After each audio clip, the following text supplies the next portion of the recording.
Bem-vindos ao canal Caminhos da Mente hoje. Hoje, vamos explorar um dos conceitos mais intrigantes e profundos da psicologia, os mecanismos de defesa do ego, uma teoria desenvolvida por Sigmund Freud. Freud, o pai da psicanálise, dedicou sua vida a entender os processos ocultos que governam nossa mente. E por mais que suas ideias tenham sido amplamente debatidas e revisadas ao longo do tempo, ele nos deixou um legado poderoso que ainda influencia a psicologia moderna. Quando você sente medo, raiva ou frustração, você pode não perceber, mas esses sentimentos estão sendo manipulados por algo muito mais profundo. Algo que você não controla, mas que está sempre ali. Freud chamou isso de mecanismos de defesa. Durante as próximas 3 horas, vamos mergulhar de cabeça no escuro mundo desses mecanismos. Vamos explorar como eles funcionam e como, às vezes, eles podem nos salvar, mas em outros momentos, podem nos destruir. Prepare-se para entender como o id, ego e superego dançam em sua mente, criando um teatro psicológico de angústia, repressão e autoengano.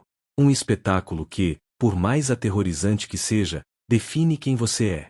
Antes de entrarmos diretamente nas defesas psíquicas, precisamos entender a base sobre a qual elas foram construídas.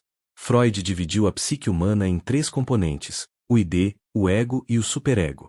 O id é a parte primitiva, movida pela busca de prazer imediato, sem se preocupar com as consequências. Já o superego é a nossa moralidade, nossa voz interior que nos diz o que é certo e errado. E o ego? O ego é o mediador.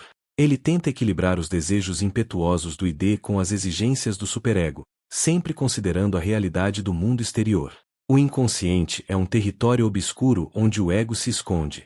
Ele é o lugar onde as experiências traumáticas, os desejos reprimidos e as emoções intoleráveis se ocultam. O ego, para proteger a psique de desmoronar diante desses monstros internos, cria defesas psíquicas. Essas defesas não são apenas falhas do ego. Elas são necessárias. Elas são a chave para a sobrevivência emocional. No entanto, essas defesas também são o que nos mantém na escuridão. Elas nos protegem do sofrimento, mas também nos impedem de ver a verdade. Como fantasmas que assombram nossa mente, elas se tornam uma prisão invisível. É como uma tela escura que mascara o que realmente está acontecendo dentro de nós. O primeiro mecanismo de defesa que vamos explorar é a repressão. Repressão é um conceito central na psicanálise de Freud e provavelmente o mais conhecido. É o processo pelo qual sentimentos, desejos e memórias inaceitáveis são empurrados para o inconsciente. O ego se vê incapaz de lidar com essas emoções ou experiências dolorosas, então simplesmente as bloqueia. A repressão é uma técnica do ego para proteger a pessoa de se deparar com o sofrimento emocional. Sem a repressão, a psique humana provavelmente não sobreviveria aos seus próprios monstros internos. Mas e se, ao reprimir essas emoções, você acabasse se tornando uma versão distorcida de si mesmo? O que é reprimido não desaparece, ele se transforma. Memórias, desejos e traumas esquecidos não desaparecem, mas se tornam sombras em nossa psique, influenciando nossos comportamentos de maneiras que não entendemos. Essas sombras podem surgir em atos falhos, como esquecer algo importante, ou até mesmo em comportamentos compulsivos, como vícios e fobias. Vamos imaginar, por um momento, que você esteja enfrentando um trauma de infância. Algo tão doloroso que você se recusa a pensar sobre isso, mas, ainda assim, ele molda suas reações ao longo da vida. Esse trauma pode se manifestar de forma indireta uma irritação inexplicável em certos contextos ou uma insegurança que você não sabe de onde vem. Isso é o poder da repressão. Você não vê, mas está sendo governado por isso. Seguindo para o próximo mecanismo de defesa, temos a negação. A negação é uma defesa que nos permite afastar a dor da realidade.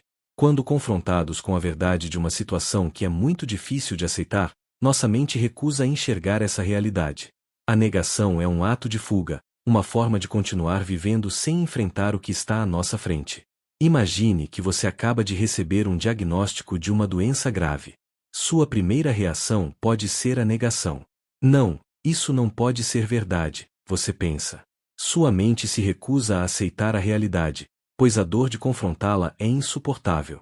A negação age como uma cortina de fumaça, afastando a dor imediata, mas a um alto custo.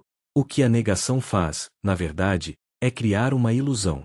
Ela nos permite viver em uma mentira confortável. Mas essa mentira pode consumir nossa vida. Quando a realidade eventualmente entra na nossa vida, pode ser tarde demais. A negação pode até mesmo nos colocar em um caminho de autossabotagem, nos afastando das soluções possíveis. A projeção é um mecanismo de defesa profundamente intrigante. Ela acontece quando projetamos nossos próprios sentimentos, desejos ou características em outra pessoa. Em vez de lidar com a raiva, a inveja ou o medo, por exemplo, a pessoa projeta esses sentimentos nos outros. Se você sente raiva de alguém, mas não pode expressar isso diretamente, você pode começar a acreditar que essa pessoa está com raiva de você. Ou, se você tem um desejo que considera inaceitável, você pode começar a ver os outros agindo de maneira que satisfaçam esse desejo, mesmo que não seja verdade. A projeção é a criação de um espelho distorcido da realidade, onde as coisas que você não quer ver em si mesmo são atribuídas aos outros. Isso pode destruir relacionamentos, criar ressentimento e afastá-lo da autocompreensão. Quando você projeta seus próprios sentimentos sobre os outros, você nunca lidará com o verdadeiro problema, o que está dentro de você. A racionalização é um dos mecanismos de defesa mais usados. Quando tomamos decisões que nos deixam desconfortáveis, ou quando nossas ações não são justificáveis, nosso ego cria explicações lógicas e socialmente aceitáveis para essas escolhas. A racionalização nos permite viver com a ilusão de que estamos agindo de maneira racional, mesmo quando nossos impulsos nos guiam para decisões questionáveis. Esse mecanismo de defesa nos ajuda a evitar a dor da culpa e da vergonha.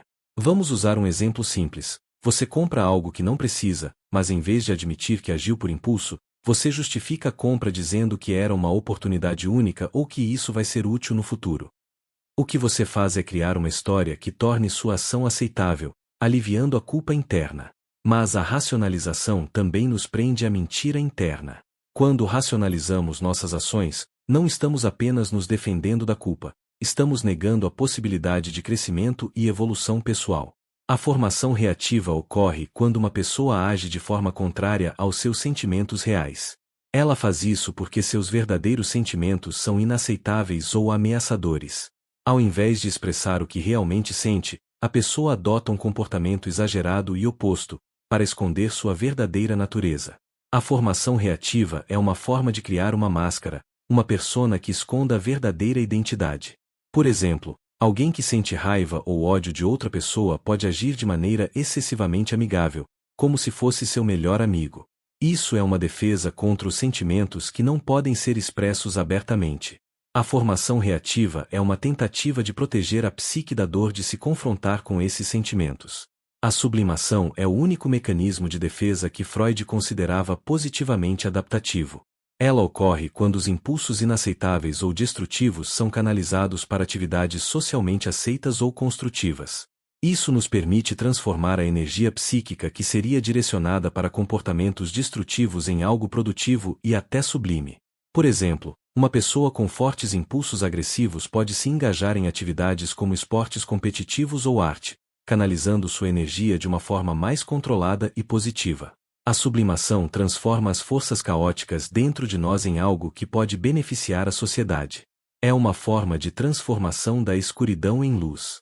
Hoje, exploramos os mecanismos de defesa descritos por Freud e vimos como eles operam nas sombras de nossa psique. Cada defesa tem um propósito: proteger-nos da dor, da angústia, da culpa. Mas elas também têm um preço. Ao nos proteger da dor, elas nos mantêm presos em um ciclo de autossabotagem, autoengano e fuga da realidade. Se usadas excessivamente, essas defesas nos impedem de crescer, de entender quem realmente somos. Mas a psicanálise nos oferece uma chave para romper essas barreiras. Ao tomar consciência de nossos próprios mecanismos de defesa, podemos começar a desmantelar essas defesas e confrontar o que realmente está acontecendo dentro de nós. A mente humana é um lugar obscuro, e Freud nos mostrou que, se conseguirmos olhar para as sombras, podemos finalmente entender as forças que nos controlam. E ao fazer isso, talvez possamos, um dia, encontrar a luz. Para saber mais sobre a mente humana, comenta, curte e compartilha, e até o próximo vídeo.